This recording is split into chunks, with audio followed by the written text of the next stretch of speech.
नमस्कार दोस्तों, आज की वीडियो में हम एफकेट यानी कि इंडियन एयर फोर्स को अगर आप ज्वाइन करना चाहते हैं तो एफकेट एक एंट्री होती है।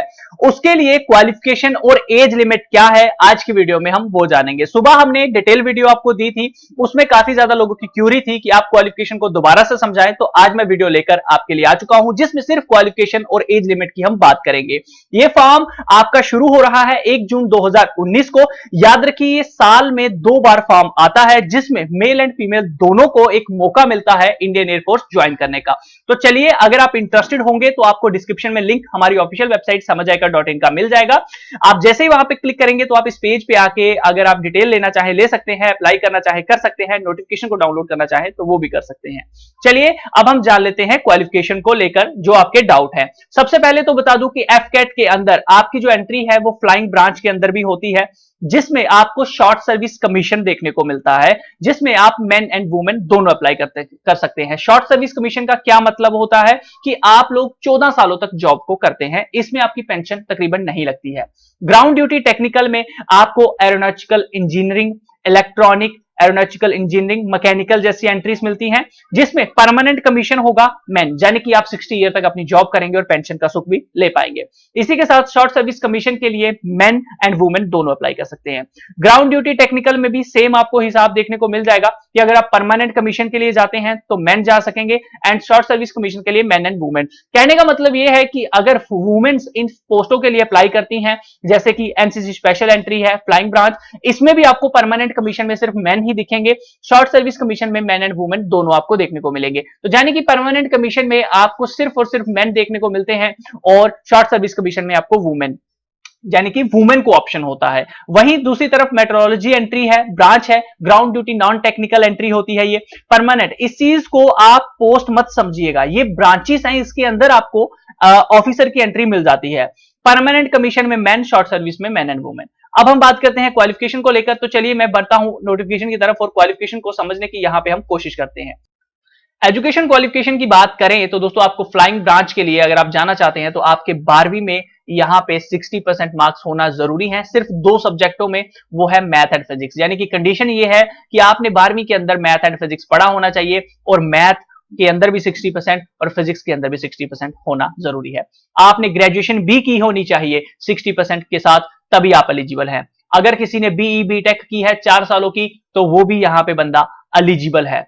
अब बात करते हैं, अगर किसी ने section A and B examination एक होता है एसोसिएट्स ऑफ मेंबरशिप का, वो किसी भी इंस्टीट्यूट ऑफ इंजीनियर से किया है तो वो भी चल जाएगा। एरोनॉटिकल सोसाइटी ऑफ इंडिया किया है तो वो भी चल जाएगा, रिकॉग्नाइज्ड यूनिवर्सिटी के थ्रू। मिनिमम 60% मार्क्स इसमें भी होने जरूरी हैं। तो ये एंट्री फ्लाइंग ब्रांच के लिए क्वालिफिकेशन थी।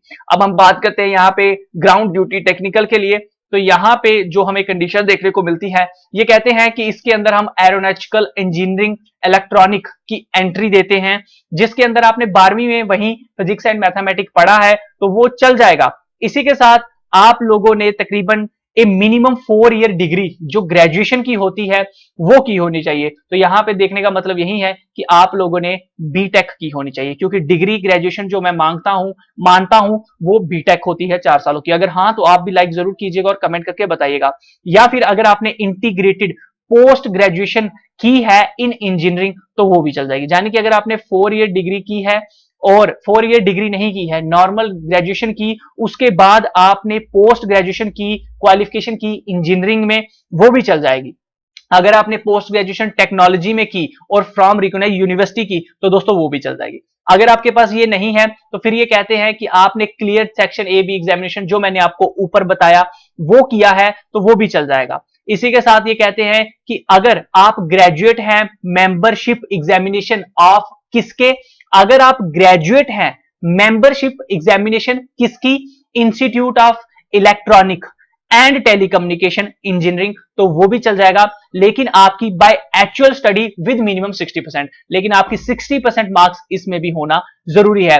अब ये जो इन्होंने मांगे ये किसमें होने चाहिए, इसके अलावा मतलब क्या क्या चल जाएगा, तो आपकी कम्युनिकेशन इंजीनियरिंग आ जाएगी, कंप्यूटर साइंस इंजीनियरिंग टेक्नोलॉजी आ जाएगी, इलेक्ट्रिकल कंप्यूटर इंजीनियरिंग आ जाएगी। तो ये काफी सारे डिसिप्लिन हैं जो आपको देखने को मिलेंगे, तो प्लीज आप नोटिफिकेशन के अंदर जरूर देखिएगा।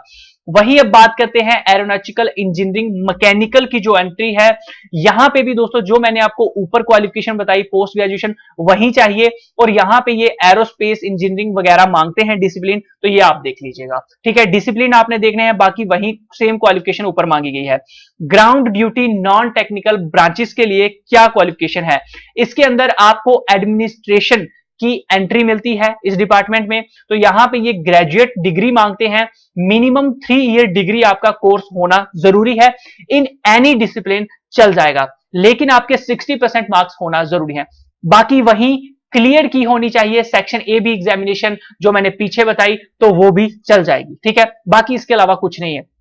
एजुकेशन डिपार्टमेंट होता है, इसमें अगर आपने एमबीए की है या एमसीए की है तो चल जाएगी, या फिर एमए की है या फिर एमएससी डिग्री इन इंग्लिश की है वो चल जाएगी, फिजिक्स में चल जाएगी, मैथमेटिक्स चल जाएगी, केमिस्ट्री चल जाएगी, स्टैटिक्स चल जाएगी, इंटरनेशनल रिलेशंस चल जाएगा, इंटरनेशनल स्टडी चल जाएगी, डिफेंस स्टडी चल जाएगी, साइकोलॉजी चल जाएगी, कंप्यूटर साइंस चल जाएगी, आईटीआई चल जाएगी, मैनेजमेंट चल जाएगी, मास कम्युनिकेशन चलेगी, जर्नलिज्म चलेगी, public relation with minimum 50% marks in aggregate. याद रखिए इसमें भी आपके पुट टुगेदर सभी में 50% मार्क्स होना जरूरी है, जैसा कि मैं देख पा रहा हूं। मिनिमम 2 ईयर का प्रोग्राम ये होता है, जो भी आप पोस्ट ग्रेजुएशन करते हैं तो वहीं आपकी होनी चाहिए, पोस्ट ग्रेजुएशन 1 साल की नहीं चलने वाली है।